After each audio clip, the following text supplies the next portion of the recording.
இருக்கிறாங்க அந்த சீரான காற்றுடைய வெப்பநிலை என்னவா இருக்கும் அப்படின்னு தான் யோசிப்பீங்க. அதை நானே சொல்றேன். It's 34 degree Celsius. சரி, இப்போ கடத்தும் பகுதியை பத்தி பார்த்தாச்சு. அடுத்து இருக்கிற பகுதிகளான காற்று நுண்ணறைகள் மற்றும் காற்று நுண்ணறை நாளங்கள்ல தான் ஆக்சுவல் கேஸ் எக்ஸ்சேஞ்ச் நடக்கிறதுனால அது சுவாச பகுதின்னு சொல்லுவாங்க. ஓகே, இப்போ எல்லாரும் என்ன மாதிரியே மூச்சு நல்லா இழுத்து விடுங்க. இப்போ மூச்சை இழுத்து விட்டப்போ அங்க என்ன நடந்துச்சு?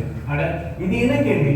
இந்த மூச்சை இழுத்தப்போ காத்து புறநாசி துளைகள் வழியா நுரையீரலுக்கு போயிடுச்சு அப்படின்னு ஈஸியா சொல்லிடலாம். ஆனா இதுக்கு நடுவுல நம்ம சுவாசிக்கிற காத்து எந்தெந்த பகுதிகளை கடந்து போச்சுன்னு உங்களுக்கு தெரியுமா? நம்ம பாடி நம்ம சுவாசிக்கிற காத்துல இருக்கிற பேத்தஜன்ஸ் கிட்ட நம்ம எப்படி காப்பாற்றுறதுன்னு உங்களுக்கு தெரியுமா? வாங்க தெரிஞ்சுக்கலாம்.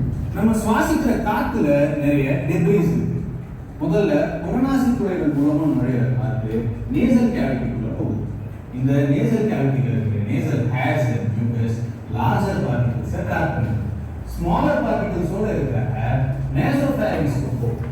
இப்போ நம்ம சுவாசிச்ச காத்து மேல் சுவாச பாதையை கடந்து அடுத்ததா கீழ் சுவாச பாதைக்கு கடத்தப்படுது.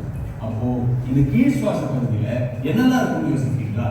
இந்த கீழ் சுவாச பகுதியில குரல் வளை பகுதி, மூச்சுக்குழல், மூச்சு கிளைக்குழல் மற்றும் மூச்சு கிளை நுண்குழல்கள், நுரையீரல், காற்று நுண்ணறைகள்னு ரெஸ்பிரேட்டரி சிஸ்டம்ல மீதி இருக்கிற பகுதிகள் தான் இருக்கும்.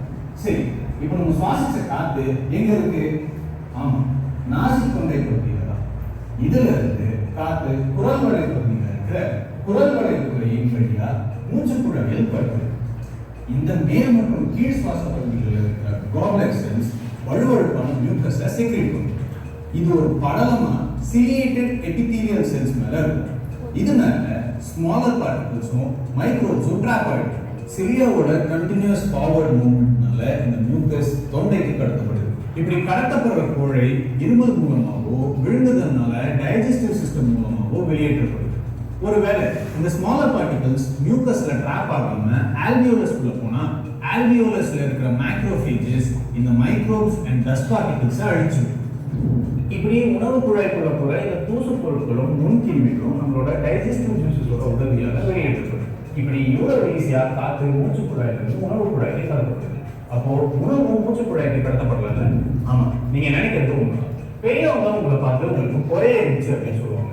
இந்த பொறையேறது அப்படிங்கிறது நீங்க அவசர அவசரமா சாப்பிடும்போது உங்களோட உணவு மூச்சு குழாய்க்கு கடத்தப்படுறது. ஆனா அதை தடுக்க குரல் வளை முடி அப்படின்னு ஒரு குரூப் இருக்கு. இந்த குரல் வளை முடி தான் நீங்க சாப்பிட்ற சாப்பாடு உங்களோட குரல் வளைக்கு போய் அடைக்காம இருக்க உதவும்.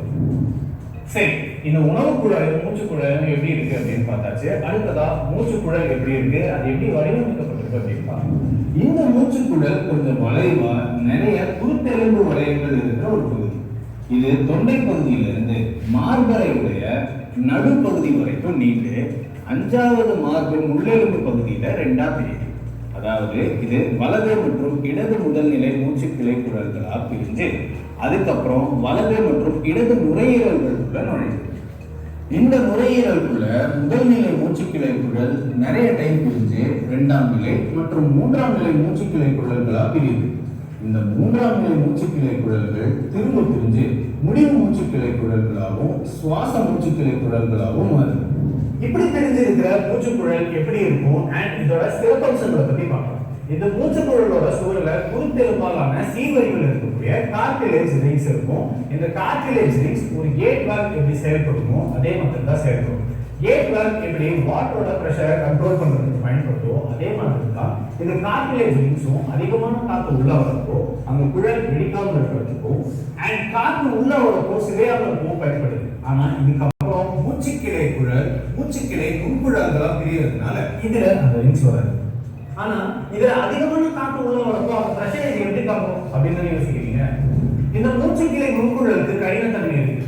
இதுதான் இந்த பிரஷரை தாங்க உதவுது. அது மட்டும் இல்லாம இந்த மூச்சுக்கிளை நுண்குழலை சுத்தி இருக்கிற மென்மையான தசைகள் சுருங்கி விரிவடைகிறதுனால இந்த காற்று பாதையுடைய டயாமீட்டரும் இதுக்கு ஏற்ற மாதிரி அட்ஜஸ்ட் ஆகுது. சரி, இந்த குழல்கள்லாம் பிரிஞ்சு எப்படி நுரையீரலுக்குள்ள நுழையுது அப்படின்னு பார்த்தோம். அடுத்து வாயு பரிமாற்றம் எப்படி நடக்குதுன்னு பார்க்கலாம். அது எப்படி நடக்குதுன்னா